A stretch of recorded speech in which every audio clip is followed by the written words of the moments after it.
તો એક તરફ ઊભો થયેલો વિવાદ હજી શમ્યો નથી અને બીજી તરફ રાજકોટ સ્વામિનારાયણ સંપ્રદાયનો વધુ એક વિવાદ સામે આવ્યો, જેમાં સ્વામિનારાયણ સંપ્રદાયના પુસ્તકમાં એક વિવાદિત લખાણ લખાયું છે।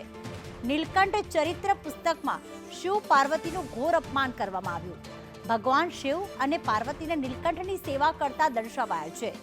નીલકંઠની શિવ પાર્વતીએ બ્રાહ્મણનો વેશ ધારણ કરીને સેવા કરી હતી તેવું પુસ્તકના પેજ નંબર 10માં લખાણ લખવામાં આવ્યું છે।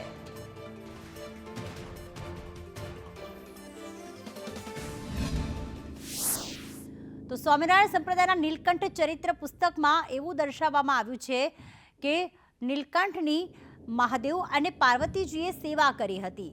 ભગવાન સંતોની પાછળ કેમ પડ્યા છો તેવો ખાસ એક પ્રશ્નાર્થ ઊભો થઈ રહ્યો છે, કારણ કે જે પુસ્તક લખવામાં આવ્યું છે તેમાં વિવાદિત લખાણ લખવામાં આવ્યું છે કે નીલકંઠની સેવા ભગવાન શિવ અને પાર્વતીજીએ કરી હતી।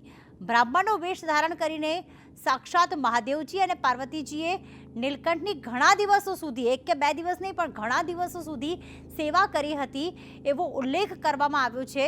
અને ખાસ કહ્યું હતું કે મેળામાં બ્રાહ્મણનો વેશ ધારણ કરીને નીલકંઠની સેવા કરી હતી મહાદેવ અને પાર્વતીજીએ।